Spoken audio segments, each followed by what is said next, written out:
Hello guys, ayan naglilimlim na si Boy Tapang. Pero walang itlog. Papansin, ingitero. Kasi may itlog na. Hindi ko alam ano nangyari, bakit hindi pa rin nakakaitlog yung asawa niya. Malalaki na yung anak nila, 1 month and 4 days na. Usually kasi 25 days pa lang or 20 days or mas mataas pa. Nangingitlog na agad yung hen. Ito hindi nakaitlog eh.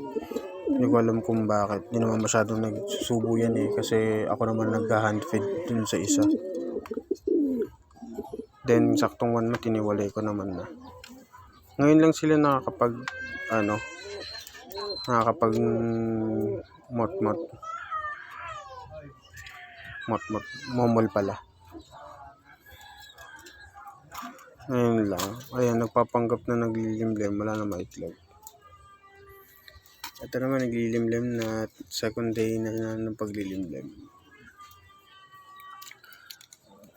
Yan. Siya na yung naglilimlim ngayon kasi barako siya. Sa Kalapate talaga, barako or lalaki ang naglilimlim sa umaga. Babae sa gabi. Salitan sila. May mga masisipag na Kalapate na pares na nililimlim yung itlog. Pero medyo risky yun kasi nga pinag-aagawan nila, pwedeng mabugok kasi pagulog yung itlog.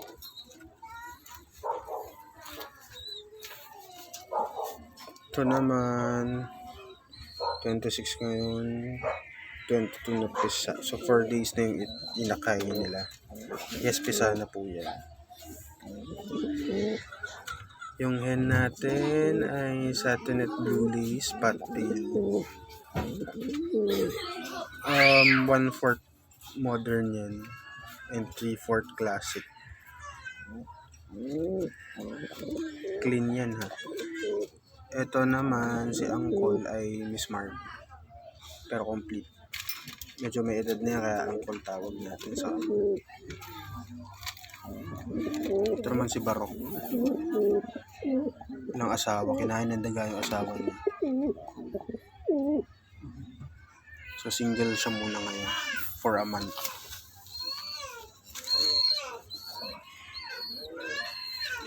Ito naman yung mga anak ni Boy Tapang. Dalawang parehas na black medium lace. Parehas Miss Mark pero complete parehas. 1 month and 4 days.